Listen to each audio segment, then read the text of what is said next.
Hello everyone. तो आज असम का जो 85% का स्टेट कोटा एमबीबीएस सीट्स होता है, तो उनका आज फर्स्ट राउंड के लिए जो रजिस्ट्रेशन प्रोसेस होता है वो आज स्टार्ट हो चुका है।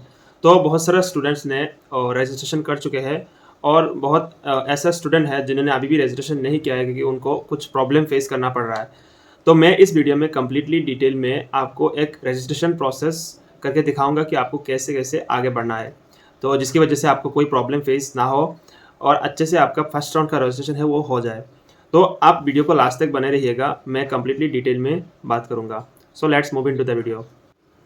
तो सबसे पहले आपको डीएमई की वेबसाइट पर जाना है। वहाँ पर वेबसाइट पर जाने के बाद आप इधर लेटेस्ट न्यूज़ देख सकते हैं। वहाँ पर लिंक फॉर रजिस्ट्रेशन होगा, इसको आपको क्लिक करने के बाद एक ऐसा पेज निकलेगा जिस पर आप देख सकते हैं न्यू रजिस्ट्रेशन।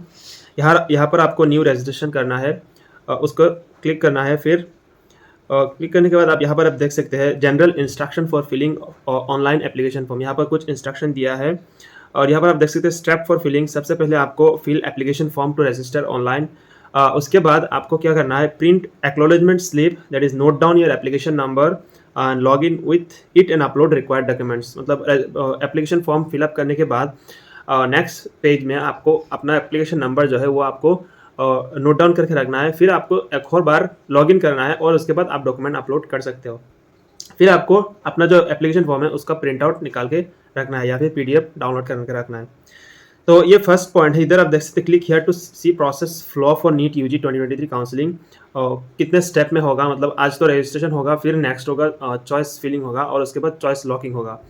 तो ये सारे स्टेप इसमें दिया हुआ है, आप इसको क्लिक करके देख सकते हैं। फिर नेक्स्ट इधर देखिए, applicant should have a valid email ID. आपके पास एक वैलिड ईमेल आईडी होना चाहिए क्योंकि उसी ईमेल आईडी में सब कुछ इन्फॉर्म किया जाएगा आपको। जितने भी आपका मतलब नोटिफिकेशन आएगा वो आपकी जो ईमेल आईडी देंगे उसी पर आएगा सब कुछ। नेक्स्ट यहाँ पर आप देखिए, before filling online application form read medical colleges and dental colleges. मतलब इधर बोल रहा है कि आपको एप्लीकेशन फॉर्म फिलअप करने से पहले आपको जो मेडिकल एंड डेंटल कॉलेजेस का रूल होता है, 2017 का जो रूल है, उसको आपको एक बार अच्छे से पढ़ लेना है क्योंकि उसमें बहुत कुछ दिया हुआ है। यहाँ पर आप देखिए, candidate should ascertain that they fulfil the eligibility criteria as mentioned in the rules before filling the application form. Application form fill up करने से पहले आपको एलिजिबिलिटी क्राइटेरिया देखना है क्योंकि अगर आपने एलिजिबिलिटी क्राइटेरिया ही फिल नहीं किया है तो आपको काउंसलिंग में पार्टिसिपेट नहीं चाहिए क्योंकि आपको मतलब सिलेक्शन नहीं होगा। नेक्स्ट यहाँ पर आप देखिए, candidate should note down the password given by him and keep in safe custody. क्योंकि आपको पासवर्ड याद करके रखना है। जब आप चॉइस फिलिंग करोगे और चॉइस लॉकिंग करोगे उस समय जो पासवर्ड आप इधर डालेंगे तो वो पासवर्ड आपको उस समय काम लगेगा क्योंकि आपको लॉगिन करना है फिर आपको चॉइस फिल करना है। इसलिए पासवर्ड और यूज़र आईडी ये दोनों आपको, और एप्लीकेशन नंबर, ये तीनों चीज़ आपको नोट डाउन करके रख लेना है। Next is, please note that if a candidate commits any mistake in filling for online application form it can not be corrected by this office. मतलब आप एकदम मतलब ध्यान से करना है काउंसलिंग का जो फॉर्म फिलअप है क्योंकि अगर आपने एक गलती कर दिया है तो उसके बाद DME will not be responsible. यहाँ पर आप देख सकते हैं, office will take no responsibility of any kind of such forms, so carefully verify the application form before clicking the submit button. Submit button के क्लिक करने से पहले आपको सब कुछ क्लियरली करना है। नेक्स्ट यहाँ पर आप देखिए, the applicant must possess the required criteria and education qualification. ये आप तो सबको लोग पता है। Applicants email ID and mobile number will be used for further correspondence. मतलब आप एक सही ईमेल आईडी और सही फ़ोन नंबर डालिएगा। Next is, after reading the above instruction to fill online application form the applicant has to click the next button to display online application form. मतलब यहाँ पर आप देख सकते हैं, ये जो है इसको क्लिक करना है, उसके बाद आपको फिर नेक्स्ट स्टेप में आप जा सकते हो। यहाँ पर आप चीज़ देखिए, ये जो काउंसलिंग फीस है 1000, ये आपको एडमिशन के टाइम पर देना है, अभी कोई काउंसलिंग फीस ज़रूरी नहीं है। यहाँ पर आप देखिए, डॉक्यूमेंट का जो साइज़ है वो लेस देन 20 KB होना चाहिए और जो डॉक्यूमेंट्स है वो सभी PDF फॉर्मेट में होना चाहिए। तो ये सब मतलब आप देख सकते हो। फिर नेक्स्ट को क्लिक करना है। तो ये मतलब हो गया एप्लीकेशन फॉर्म।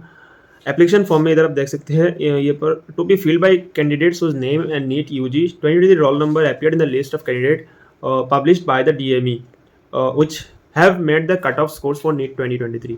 तो उन सारे कैंडिडेट को फिलअप करना है जिनका इस साल मेरिट लिस्ट में उनका नाम आया है। तो सबसे पहले यहाँ पर आप देख सकते हैं, full name of the candidate, NEET 2023 score card जो आपका जो नाम है वो यहाँ पर डालना है। फिर आपका फादर्स नेम डालना है और फिर आपका मदर्स नेम, फिर अपना डेट ऑफ बर्थ देना है। यहाँ पर आप देख सकते हैं यहाँ पर देना है आपका जेंडर, फिर आपका एड्रेस देना है, एड्रेस 1 एड्रेस 2, यहाँ पर आप देख सकते हैं विलेज, पोस्ट ऑफिस, डिस्ट्रिक्ट, ये सब कुछ देना है। फिर पिन नंबर देना है। फिर यहाँ पर आपका जो वैलिड मोबाइल नंबर है उसको डालना है, और फिर OTP मतलब OTP आएगा, उसको OTP दे के इधर वेरीफाई करना है। यहाँ पर आप एक ऑल्टरनेटिव कॉन्टैक्ट नंबर दे सकते हैं। अगर आपका 2 नंबर है तो सेकंड नंबर आप दे सकते हैं। फिर ईमेल एड्रेस देना है, एक वैलिड ईमेल आईडी देना है। नेक्स्ट नेशनलिटी देना है, नेशनलिटी तो आपको पता है, आइडेंटिफाइड। फिर फिजिकल आइडेंटिफिकेशन मार्क्स देना है, कुछ भी अगर आप दे सकते हो फिजिकल आइडेंटिफिकेशन मार्क। तो ये हो गया मतलब खुद का डिटेल्स, पर्सनल इन्फॉर्मेशन। अब आते हैं रिजर्वेशन। तो रिजर्वेशन में सबसे पहले कैटेगरी ऑफ द कैंडिडेट, जिसमें जनरल, SC, अगर आप जिस भी कैटेगरी से बिलोंग करते हो उसको आपको इधर सपोज दैट जनरल है तो जनरल देना है। अगर आप जनरल हो तो फिर, अगर आप EWS हो तो फिर EWS देना है। अगर आप PWD हो तो फिर PWD येस और नो देना है। फिर अगर आपके पास स्टार एरिया है तो फिर आप दे सकते हो।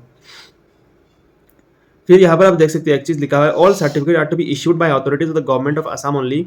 जनरल कैटेगरी और non MCL OBC MOBC candidates need not upload any caste certificate. Non MCL OBC candidates are required to click on general.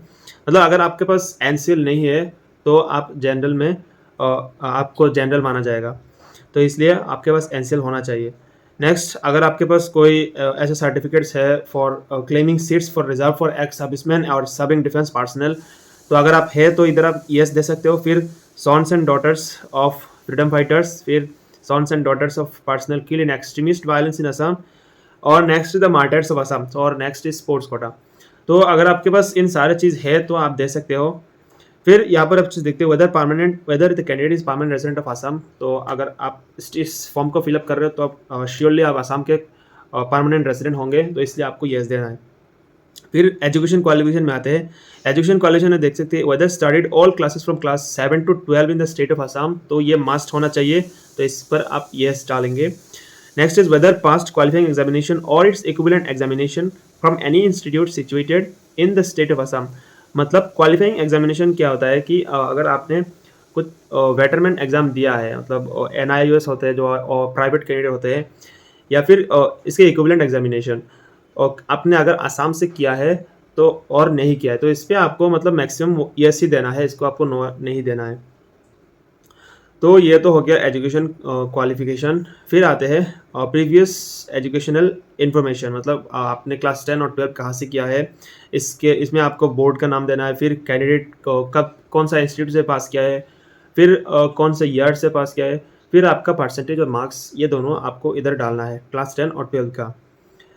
फिर सब्जेक्ट्स इन क्लास 12 एग्जामिनेशन आपके कौन कौन से सब्जेक्ट्स थे, फिजिक्स केमिस्ट्री और बायोलॉजी तो मास्ट होना चाहिए। और फिर रजिस्ट्रेशन नंबर क्लास 12 का ये आपको देना है।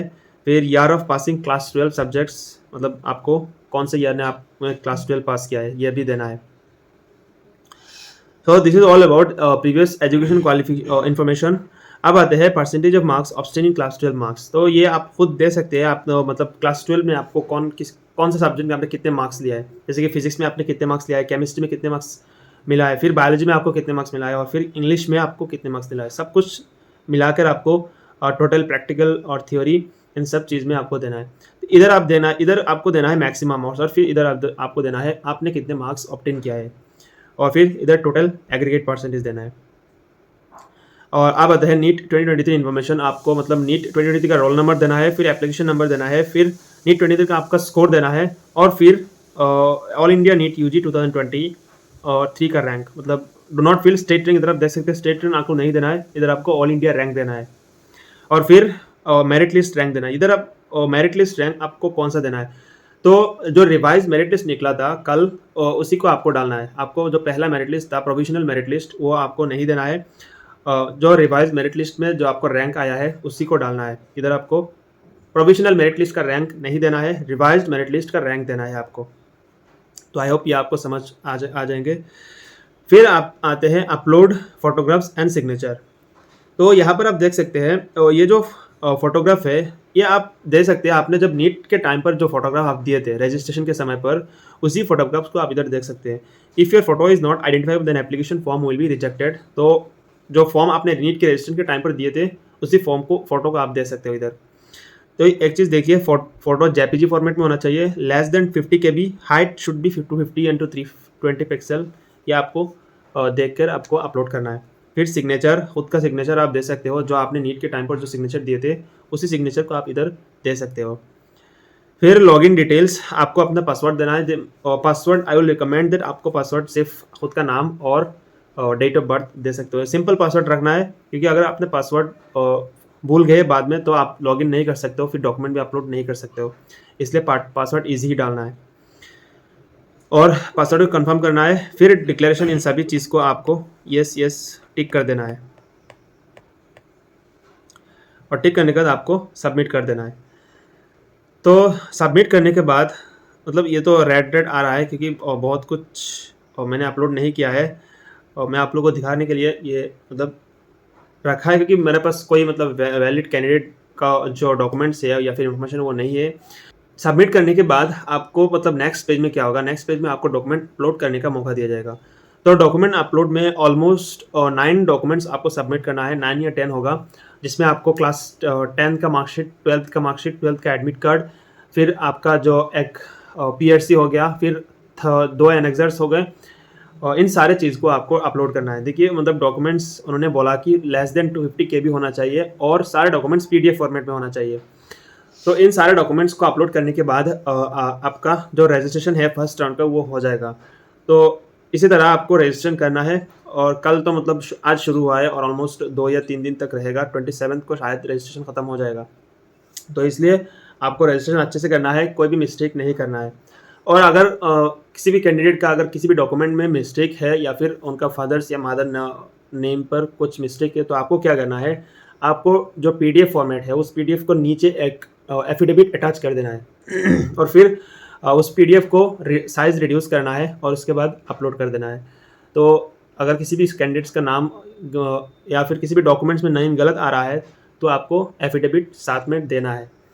तो इसी तरह आपको डॉक्यूमेंट्स अपलोड करना है। आप किसी भी कंप्यूटर शॉप में जाकर अपलोड कीजिएगा, क्योंकि मोबाइल में या फिर आप अगर खुद घर पे कर रहे हो तो थोड़ा मुश्किल हो सकता है। So this is all about registration process. बहुत सारे स्टूडेंट्स रिक्वेस्ट कर रहे थे कि एक रजिस्ट्रेशन प्रोसेस का एक वीडियो बनाने के लिए, तो मैं आई होप मैंने आप लोगों को अच्छे से समझ कर दे दिया है।